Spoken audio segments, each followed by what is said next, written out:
तो साथियों, आज के इस वीडियो के माध्यम से एक बार पुनः आपके साथ आ चुका हूं और आज हम लोग एक बार पुनः यहां से क्लास करने के लिए आ चुके हैं। कल हम लोग 35 नंबर क्वेश्चन तक कर लिए थे। इससे आगे हम लोगों को क्वेश्चन यहां से करनी है ना। कल ज़्यादा देर क्लास नहीं हुआ था, लेकिन आज हम लोग फिर से क्लास कर रहे हैं। यहाँ पर ये 36 नंबर से होगा, ठीक है। और आप लोग यहाँ से कंटिन्यूटी बनाए रखिए और आगे क्लास करिए। देखिए, क्लास बहुत सारे कराएंगे। हो सकता है कि यूट्यूब पर बहुत सारे क्लासेज नहीं दे पा रहे हैं, तो आप लोग पीडीएफ लेकर घर बैठे तैयारी अच्छा से करिए। पीडीएफ लेने के लिए ये मोबाइल नंबर आप लोग नोट करें, ठीक है। इस पर आप लोग पीडीएफ मंगा लीजिए और घर पे बैठ के पढ़िए। ज़्यादा से ज़्यादा क्वेश्चन एक साथ रहेगा तो आप लोग पढ़ाई भी ज़्यादा करोगे, ठीक है। बाकी यहाँ तो क्लास चलेगा ही, पेड क्लास भी चलता है। आप लोग चाहती हो तो मेरा ऐप डाउनलोड कर लेना है, फास्ट इन्फॉर्मेशन ऐप। और इस ऐप के माध्यम से आप लोग यहाँ से पेड क्लास भी कर सकती हो, टेस्ट वगैरह सारा चीज़ दे सकती हो। तो यहाँ पर बिल्कुल आपके लिए बेहतरीन होने वाला है। तो चलिए आज की क्लास करते हैं। बाकी बीच बीच में बातचीत तो हम लोग का होता ही रहेगा। क्वेश्चन क्या है? क्वेश्चन ये है, निम्नलिखित में कौन सा पाचक एंजाइम नहीं है। यानी कि ये 4 एंजाइम दिया है और इनमें से आपको बताना है कौन एक ऐसा एंजाइम है जो पाचक एंजाइम नहीं है। देखिए, सिलेबस के अकॉर्डिंग हम पढ़ा रहे हैं। जो बीटीएससी में सिलेबस है ना, आप लोग मिला लेना। बीटीएससी एएनएम की जो सिलेबस है ना, सिलेबस के बारे में भी हम कल वीडियो बना के डाले थे, उससे के अकॉर्डिंग हम पढ़ा रहे हैं। आप लोग एकदम गौर से बढ़िया से देखते रहिए, ठीक है। तो देखिए, पाचक एंजाइम यानी कि जो भोजन को पचाने में मदद नहीं करता है, कौन सा एंजाइम है? ऑप्शन है पेप्सिन, रेनिन, इंसुलिन, एमलेप्सिन। कौन सा एंजाइम है जो भोजन के यहाँ पर पचाता नहीं है, ठीक है। देखिए, पेप्सिन तो पचाने का कार्य करता है, ये आपको पेप्सिन प्रोटीन को पचाने का काम करता है। रेनिन भी दूध में जो प्रोटीन होता है, उसको भी पचाने का काम करता है। एमलेप्सिन भी पचाने का कार्य करता है। लेकिन इंसुलिन एक प्रकार के हार्मोन है, एक प्रकार के यहाँ पर हार्मोन है जो पचाने का कार्य नहीं करता है, ठीक है। ये आपके बॉडी में रहते हैं। अगर हार्मोन की कमी हो जाते हैं तो मधुमेह नामक आपको रोग हो जाते हैं, ठीक है। मधुमेह नामक आपको रोग हो जाते हैं। तो ऑप्शन नंबर सी क्या है? सही है, जो एक प्रकार की क्या नहीं है, पाचक एंजाइम नहीं है। ठीक है, सभी को समझ में आ गई। चलिए, बहुत बढ़िया बहुत बढ़िया। आगे वाले क्वेश्चंस का आंसर कीजिए आप लोग। अगले वाले आंसर का क्वेश्चंस क्या है, इसका क्वेश्चंस कीजिए, आंसर कीजिए थोड़ा सा। देखिए, यहाँ पर क्या कह रहा है कि पेट में भोजन को पचाने के लिए निम्नलिखित में से किसकी खास आवश्यकता होती है। यानी पेट में जो भोजन है उसको पचाने के लिए इसमें से किसकी आवश्यकता पड़ेगी, किसकी आवश्यकता पड़ेगी? क्वेश्चंस का आंसर है हवा की, पानी की, एंजाइम की, खनिज की। किसकी आवश्यकता पड़ेगी, इसके बारे में आपको बताना है, ठीक है।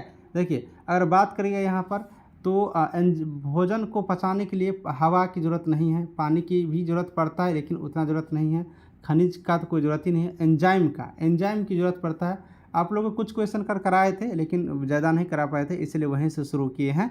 आप लोग यहाँ से शुरू से आप लोग बढ़िया से देखिए एंजाइम की। चूँकि आप लोग जानते होंगे, हम लोग जब भोजन करते हैं तो भोजन कहाँ करते हैं? पहले भोजन उठा के मुँह में रख देते हैं, और आपको बताए थे कि मुँह से ही भोजन पचना शुरू हो जाता है। तो मुंह में क्या होता है? एक लार ग्रंथि होता है। गौर से समझना भाई, गौर से समझना, ये सब क्वेश्चन पूछा जाता है। लार ग्रंथि होता है। अब लार ग्रंथि में दो चीज़ होता है, एक यहाँ पर जल होता है, एक आपको यहाँ पर एंजाइम होता है, ठीक है।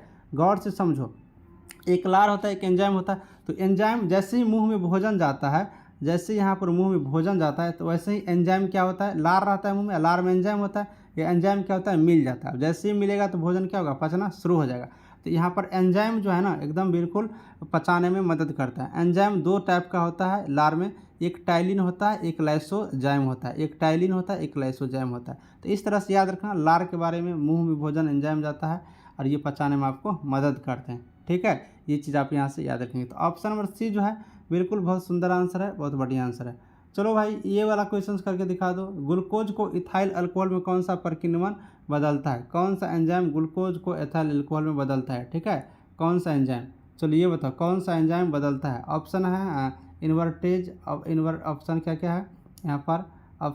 ऑप्शन है यहाँ पर इन्वर्टेज, माल्टेज, जाइमेज या फिर डाइस्टेज। चलो बताओ जल्दी से, आपको यहाँ पर कौन सा एंजाइम है जो यहाँ पर बदलता है इथाइल अल्कोहल में? ग्लूकोज को इथाइल अल्कोहल में बदलने का कार्य करता है। ये जो ग्लूकोज है ना, इसको इथाइल अल्कोहल में बदलने का काम करता है। कौन सा प्रक्रियण यानी कि एंजाइम, ठीक है। कौन सा एंजाइम? तो इन्वर्टेज, माल्टेज, जाइमेज, डाइस्टेज, कौन सा? तो आंसर करके बताओ जल्दी से। तो ग्लूकोज को जो इथाइल अल्कोहल में बदलने का काम करता है, ये क्या करता है? डाइस्टेज करते हैं। कौन करते हैं? डाइस्टेज करते हैं। ऑप्शन नंबर डी आप यहाँ से क्या करना, याद रखना, ठीक है। ऑप्शन नंबर डी क्या करना आप यहाँ से याद रखना, बहुत सुंदर आंसर है।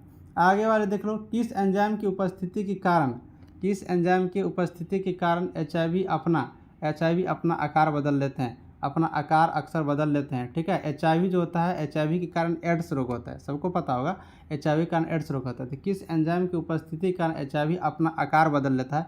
क्वेश्चन थोड़ा इधर आ गया है। ठीक है, क्वेश्चन थोड़ा सा इधर आ गया, आप लोग देख लेना। तो किसके कारण ये बताओ। ठीक है, आंसर क्या है यहाँ पर, आंसर क्या है, रिवर्स ट्रांसक्रिप्टेस, एंट्रोकाइनेसिस, न्यूक्लियोटिडिस और न्यूक्लियोटिडेस। चलो बताओ जल्दी से। देखिए न्यूक्ली दोनों एक ही ऑप्शन है, बाकी 2 ऑप्शन ऊपर है, तो टोटल 3 ही ऑप्शन इसमें हो गया। ठीक है, रिवर्स ट्रांसक्रिप्टेड, एंट्रोकाइनेस या फिर न्यूक्लियोटिडेस। किसके कारण HIV अपना आकार बदल लेता है, किस एंजाइम के प्रेजेंटेशन के कारण, किस एंजाइम की यहाँ पर जब प्रेजेंट होता है, उपस्थित होते हैं, तो यहाँ पर आकार बदल लेते हैं। तो अगर हम लोग यहाँ से बात करते हैं आकार बदलने के एंजाइम की HIV में, तो यहाँ पर रिवर्स ट्रांसक्रिप्टेस, रिवर्स नाम ही है, रिवर्स मतलब उल्टा बदलने वाला। ठीक है, तो ऑप्शन ए आप लोग यहाँ से याद रखना। इसके कारण एंजाइम जो प्रेजेंट होता है, तो HIV अपना क्या होता है, जो उसका आकार होता है वो कहते हैं कि हमें बदल लेंगे। ठीक है, मछली एक प्रथम श्रेणी का प्रोटीन है, किस में होता है, मछली ज़्यादा किस में होता है, ये क्वेश्चन आपसे पूछ रहा है। ठीक है, मछली में ज़्यादा क्या होते हैं, मछली में ज़्यादा क्या होते हैं, मछली में आवश्यक अमीनो अम्ल, अनावश्यक अमीनो अम्ल, सभी आवश्यक वसीय अम्ल या फिर कोई अम्ल नहीं होते हैं। भाई होता तो ज़रूर है, लेकिन कौन सा अम्ल होता है ये आपको यहाँ पर बताना है। तो मछली में ज़्यादा प्रोटीन होते हैं, ये क्योंकि इसमें आवश्यक एमिनो अम्ल उपस्थित होते हैं। जो आवश्यक एमिनो अम्ल होते हैं ये उपस्थित होते हैं, इसीलिए मछली में एक बहुत ज़्यादा प्रोटीन होता है अमीनो अम्ल के कारण। देखिए एक बात और यहाँ से आप लोग याद रखना, प्रोटीन का जो यहाँ पर यूनिट पूछेगा ना, तो एमिनो अम्ल ही होता है। एमिनो जो अम्ल होता है, अमीनो अम्ल। ठीक है, अमीनो अम्ल जो होता है, यही अमीनो अम्ल इसका यहाँ पर, इसका अमीनो अम्ल ही इसका फंक्शन होता है, इसका यहाँ पर यूनिट होता है, इसका इकाई होता है। तो ये पॉइंट आप यहाँ से याद रखना, प्रोटीन की इकाई अमीनो अम्ल पूछा जा सकता है। ठीक है, बहुत इंपॉर्टेंट क्वेश्चन है। देखिए आप लोग PDF ले लीजिए कम से कम, चूँकि PDF लेंगे ना तो आपका पढ़ाई घर से अच्छा से होंगे, है ना। देखिए कि यहाँ पर क्वेश्चंस आप लोग कितना नोट करके रखिएगा, प्रिंट आउट करा के पढ़ सकती हो। ठीक है, PDF लेने के पुनः मैं नंबर लिख देता हूँ, या फिर क्लास करना होगा तो क्लास की भी जानकारी आप लोग ले सकती हो। पूरा क्लास आपको एग्ज़ाम से पहले करवा दिया जाएगा पूरा बढ़िया से। रिजल्ट चाहिए ना तो आ जाओ। ठीक है, मेरा स्टूडेंट बहुत सारे हैं बिहार में, आप पता कर लीजिएगा, चंदन भैया का नाम ही काफ़ी है ANM में रिजल्ट देने के लिए। ठीक है, तो बेस्ट कंटेंट क्लासेज, रिजल्ट बढ़िया चाहिए तो आ जाओ। फ़ी का चिंता ना करें, 799 फ़ी है, गरीब बच्चे होंगे तो छूट कर देंगे, उसके लिए आप चिंता ना करें। ठीक है, हमारे यहाँ वैसा नहीं है पैसे की वजह से पढ़ाई ना हो, ऐसा हम कभी नहीं सोचें। आप को जहाँ तक होगा हम मदद करेंगे, आप पहले आइए तो और क्लास तो कीजिए। ठीक है, ऐसा ना सोचें, कोई भी स्टूडेंट हो, मैं खुल के बोलता हूँ, पैसे की वजह से पढ़ाई को बंद नहीं रोकिएगा। आप मुझसे कॉन्टैक्ट कीजिएगा, मुझसे जितना ज़्यादा होगा मैं आपको हेल्प ज़रूर से ज़रूर कर दूंगा। ठीक है, तो ये चीज़ है। तो आप लोग 87 89 69 42 29 व्हाट्सअप पर मैसेज करिएगा, कॉल ज़्यादा नहीं करिएगा, क्योंकि होता क्या है कि सारे लोग कॉल करेंगे तो कितना से हम बात कर पाएंगे, है ना, तो थक जाते हैं, स्टाफ भी थक जाते हैं। तो व्हाट्सअप पर मैसेज करने से क्या होता है कि व्हाट्सअप लॉगिन रहता है ना, तो सारे लोग देखते रहते हैं, हम भी देखते रहते हैं, स्टाफ भी देखते रहते हैं, तो आपको रिप्लाई जल्दी मिल जाएगा, आपके प्रश्नों का आंसर मिल जाएंगे। ठीक है, ये चीज़ सिर्फ क्लास के बारे में, आप लोग क्लास के बारे में, PDF के बारे में बात करना है तो आपको हो जाएगा। देखिए मुख में यानी मुंह में स्टार्च का यानी मंड का शर्करा में पाचन किसके द्वारा होता है। मंड स्टार्च यहाँ पर एक प्रकार का एनर्जी देता है, यहाँ पर जो मंड, तो शर्करा में पाचन किसके द्वारा होता है, एमाइलेज, टायलिन, पेप्सिन, लाइपेज, किसके द्वारा होता है। चलो ये आंसर करके बताओ। ठीक है, पाचन किसके द्वारा होता है, चलो इसका आंसर करके आप लोग बताओ जल्दी से। देखिए अब जैसे ही पाचन वाला बात आया है ना, पाचन वाला बात आया और पहले बता दिए पाचन एंजाइम से होता है। ठीक है, पाचन क्रिया किससे होता है, एंजाइम से होता है। अब एंजाइम आपको पहले बता दिए तो 2 ठो एंजाइम होता है लार ग्रंथि में, भोजन में मुंह में क्या जाता है, लार, मुख में कर रहे हैं तो मुख में कौन सा होता है, लार में 2 एंजाइम होते हैं, है ना, लार में एक एंजाइम होता है, तो एंजाइम 2 ठो रहता है, एक टाइलिन एक लाइसोजाइम। तो यहाँ पर टाइलिन ऑप्शन है, तो इस तरह से दिमाग लगा कर आंसर करना है। ठीक है, इस तरह से दिमाग लगा कर आंसर करना है, तभी जाकर आपके आंसर होंगे। ऑप्शन बी इसका सही आंसर है, बिल्कुल बढ़िया आंसर है। चलो भाई ये वाला क्वेश्चन करो, निम्नलिखित में कौन सा एक रेशेदार प्रोटीन है। चलिए प्यारी प्यारी सिस्टर, मेरी अच्छी बहन, करो क्वेश्चंस का आंसर। फास्ट इन्फॉर्मेशन के सभी सितारे जल्दी से कर लो, नौकरी ले लो, इस बार पक्की नौकरी है, परमानेंट नौकरी करनी है। निम्नलिखित में से कौन सा एक रेशेदार प्रोटीन है, हीमोग्लोबिन, एल्ब्यूमिन, कीरेटिन या फिर एंजाइम। चलो करो जल्दी से कर लो, पास कर लो, नौकरी ले लो जल्दी से। ठीक है, फिर पढ़ाई वढ़ाई नहीं करना, फिलहाल पहले नौकरी लेने की तैयारी कर लो। हीमोग्लोबिन, एल्ब्यूमिन, कीरेटिन या फिर एंजाइम, यहाँ पर कौन सा एक रेशेदार प्रोटीन है? जल्दी से आंसर करके बता दो। यहाँ पर रेशेदार प्रोटीन की बात यहाँ से आपसे पूछा जा रहा है। हाँ बिल्कुल सुंदर, बहुत यहाँ पर बढ़िया। कीरेटिन, कीरेटिन जो होता है एक रेशेदार प्रोटीन है, ठीक है। ऑप्शन सी सीधे यहाँ से याद रखना। कीरेटिन एक प्रकार के रेशेदार यहाँ पर ये है। देखिए कौन सा अंग पर उंगली के समान, कौन से अंग पर उंगली के समान उभरी हुई रचनाएं होता है? अब यहाँ पर अंग है, अब इस अंग में से कौन सा अंग है जिस पर उंगली के समान रचना होता है? जैसे हम लोग का उंगली है ना, वैसे बड़ी आंत मूत्राशय, छोटी आंत पेट। चलो जल्दी से आंसर करके आप लोग यहाँ पर बताओ, जल्दी से आंसर करके बताओ। उंगली की जैसे उभरी हुई रचना होती है किस किस किस अंग पर, ठीक है। ये सब यहाँ पर क्या है ना कि भोजन को पचाने वाला अंग है लगभग। ये भी भोजन को पचाते हैं, ये भी भोजन को पचाते हैं, ये भी भोजन को यहाँ पर पचाते हैं। मूत्राशय तो पचाते नहीं है लेकिन ये बाहर करते हैं, ठीक है, अपशिष्ट पदार्थ को। तो कौन सा अंग यहाँ पर उंगली की रचना होती है? तो छोटी आंत का, याद रखना छोटी आंत का। छोटी आंत में भोजन की जो पाचन की प्रक्रिया है वो पूर्ण हो जाती है, लगभग सभी पूर्ण हो जाते हैं। तो छोटी आंत इस तरह से याद रखना। और इसी की रचना एक उंगली जैसे हम लोग के यहाँ पर उंगली है ना, जैसी उंगली है, तो इसे उंगली की जैसे उभरी हुई रचना एक टाइप की होती है, छोटी आंत का आकार। तो ये क्वेश्चन हम लोग यहाँ से क्या करेंगे, याद रखेंगे। आगे वाले बताओ, मानव शरीर में पाचन का अधिकांश भाग किस अंग में संपन्न होता है? अभी तुरंत ये क्वेश्चन करवाया है, पाचन का अधिकांश भाग किस अंग में जाके पूरा हो जाता है? मानव शरीर का पाचन का अधिकांश भाग किस अंग में संपन्न होता है? पेरिंक्रियास, बड़ी आंत, छोटी आंत, आमाशय, कहाँ पर जा करके पूरी होती है? चलो आंसर करके बताओ। तो मानव शरीर में पाचन का अधिकांश भाग जो संपन्न होते हैं वो कहाँ पर? छोटी आंत पर। कहाँ पर संपन्न होते हैं? तो छोटी आंत पर संपन्न होते हैं। इस क्वेश्चन को भी हम लोग क्या करेंगे यहाँ से याद रखते हैं।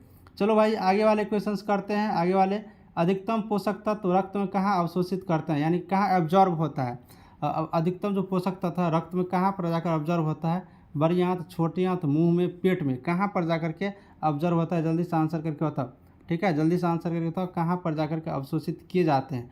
देखिए छोटी आंत में, चूँकि भोजन की प्रक्रिया पूर्ण होता है छोटी आंत में, तो छोटी आंत में ही जाकर के यहाँ पर होती है। इसके बाद ये बड़ी आंत में चल जाता है, बड़ी आंत से बाहर निकल जाते हैं, बाहर निकलने का रास्ता होता है मलमूत्र बन के, ठीक है। तो ये जो रक्त में जो यहाँ पर जो पोषक तत्व होते हैं, पोषक तत्व कितने होते हैं? तो पोषक तत्व 6 होते हैं, आपको पहले भी बताए थे, है ना। कार्बोहाइड्रेट, यहाँ पर आप लोग समझ लो, कार्बोहाइड्रेट ये पढ़ना होता है, बहुत इंपॉर्टेंट चीज़ है। आपके एग्जाम में 4-5 क्वेश्चन इस टॉपिक से आएंगे। वसा, विटामिन है ना, विटामिन, खनिज लवण, खनिज सीधे, ठीक है, खनिज लवण। और उसके बाद यहाँ पर जल हो गया, तो यहाँ पर एक हो गया प्रोटीन, ठीक है, एक हो गया प्रोटीन। ये पोषक तत्व होते हैं, ये 6, इनको आप लोग याद रखना है नाम। और सबका डिटेल्स मैं आपको पेड क्लास में पढ़ाया हूँ, डिटेल्स पढ़िए। इस टॉपिक से 6 क्वेश्चन कम से कम आपका फिक्स है। इतना क्वेश्चन कम से कम आएंगे ही, 5 तो कम से कम आएंगे ही, ठीक है। और फ्री का नंबर आपको मिलेगा, आसान चैप्टर है। चलो, सिग्मोइड कोलन किसका भाग है? अब ये सिग्मोइड कोलन किसका भाग है, कहाँ होता है सिग्मोइड कोलन? सिग्मोइड कोलन किसका भाग है? छोटी आंत, बड़ी आंत, ग्रसनी, मालाशय, किसका भाग है सिग्मोइड कोलन? चलो आंसर करके बताओ जल्दी से। चलो बहुत बढ़िया, बहुत बढ़िया। सिग्मोइड कोलन किसका भाग होता है? सिग्मोइड कोलन बड़ी आंत का, ठीक है, बड़ी आंत। छोटी आंत के बाद बड़ी आंत जो होता है, तो बड़ी आंत का ही एक भाग होता है कोलन, ठीक है, बड़ी आंत का ही एक भाग होता है कोलन। ये चीज़ आप लोग याद रखना। चलो भाई आगे की तरफ बढ़ जाते हैं। मानव शरीर में सबसे बड़ी ग्रंथि कौन है? ये तो सबको बता दोगे, ठीक है। मानव शरीर में सबसे बड़ी ग्रंथि लीवर, थायराइड, पीयूष, लार ग्रंथि, कौन सी ग्रंथि सबसे बड़ी ग्रंथि है? तो मानव शरीर में सबसे बड़ी ग्रंथि लीवर होता है, ये सबको पता होगा, इसे बताने की जरूरत नहीं है, ठीक है। लीवर ग्रंथि होते हैं, लीवर सबसे बड़ी ग्रंथि होते हैं, इसे आप लोग याद रखेंगे, ठीक है, इसे आप लोग याद रखेंगे। देखिए आप लोग को मैं पुनः बताता हूँ, आप लोग नोट्स या फिर क्लास के लिए आप लोग संपर्क कर सकते हो 878969422229, आप लोग 22 है यहाँ पर 229, ठीक है। आप लोग यहाँ पर बिल्कुल रूप से डिस्क्रिप्शन भी मैं आपको डिटेल्स डाल दूंगा, ऐप का और मोबाइल नंबर भी डाल दूंगा। लीवर किसका भरपूर स्रोत है? लीवर में सबसे ज़्यादा क्या होते हैं? शर्करा, वसा, घुलनशील विटामिन, खनिज, प्रोटीन। लीवर में क्या सबसे ज़्यादा होता है ये आपको बताना है। भरपूर स्रोत किसका रहता है? बिल्कुल बिल्कुल सुंदर आंसर, बहुत बढ़िया। लीवर किसका भरपूर स्रोत है? तो वसा, घुलनशील विटामिन का। विटामिन वसा घुला रहता है और उसमें विटामिन का, ठीक है। चलो ये बताओ, निम्नलिखित में से कौन सा एक किसी भी पाचक एंजाइम का श्रवण नहीं करता है, यानी कि कौन सा है जो किसी भी पाचक एंजाइम का श्रवण नहीं करता है? देखिए किसी भी पाचक एंजाइम का जो श्रवण नहीं करता है, लीवर, लार, अग्नाशय, तिल्ली। तिल्ली पीलिया को कहा जाता है, याद रखना, ठीक है, पीलिया को ही तिल्ली बोला जाता है। ये चीज़ आप यहाँ से याद रखना। तो कोई भी एंजाइम का पाचक एंजाइम के यहाँ पर श्रवण नहीं करता है, स्रावित नहीं करता है, तो यकृत, लीवर जो होता है ये किसी भी एंजाइम को यहाँ पर स्रावित नहीं करते हैं। ऑप्शन आप सब लोग यहाँ पर ए याद रखना। आगे वाले देख लो, निम्नलिखित में से किसका संश्लेषण यकृत द्वारा किया जाता है? अब यकृत द्वारा किसका संश्लेषण किया जाता है? यकृत द्वारा यहाँ पर लीवर द्वारा किसका संश्लेषण? विटामिन ए का। किसका? विटामिन ए का। याद रखना, विटामिन ए का रासायनिक नाम रेटिनॉल है। इसकी कमी से रतौंधी होती है। ठीक है, यहाँ से आप लोग याद रखेंगे। विटामिन ई की कमी होगा तो जनन क्षमता में आपको दिक्कत आएंगे। विटामिन डी का कमी होगा तो रिकेटस बीमारी होगा। ठीक है, विटामिन के का होगा तो रक्त आपको जमने लगेगा, जो आपको दिक्कत करते हैं। तो ये सारे पॉइंट आप यहाँ से याद रखेंगे। तो प्यारी सिस्टर, आपको आज का क्लास यहीं तक रखेंगे, नेक्स्ट क्लास हम इनसे आगे आएंगे। ठीक है, देखिए हम बार बार आपको क्यों बोल रहे हैं कि पेड क्लास आ जाए, क्योंकि वहाँ पर बहुत सारे क्लासेज होते हैं, बहुत सारे क्वेश्चंस होते हैं, आपके मन के सारे डाउट वहाँ पर पूछ भी सकती हो। तो आप PDF लेकर भी आप यहाँ से पढ़ाई कर सकती हो। ठीक है, ये 6 है। तो बिल्कुल उससे आप लोग संपर्क करके 87 89 69 42 29 यही मेरा व्हाट्सअप नंबर है। इस पर आप मैसेज करके जानकारी PDF के बारे में क्लास का PDF सिर्फ आपको 200 रुपये में मिलेगा। आपको ज़्यादा कॉस्ट यहाँ से नहीं लगेंगे। PDF लिख के मैसेज कर दीजिएगा, जानकारी मिल जाएगा। तो सभी को सब कुछ जानकारी यहाँ से मिल गए होंगे। सभी को थैंक यू। और आपको क्लास कैसा लगा एक बार कमेंट बॉक्स में ज़रूर छोड़िएगा अपनी बात, अपनी राय, और आपके मन में कोई भी प्रश्न अगले क्लास में ज़रूर देने की कोशिश करूँगा। चलिए आज इतना ही रहने देता है। सभी को थैंक यू। जय हिंद, जय भारत।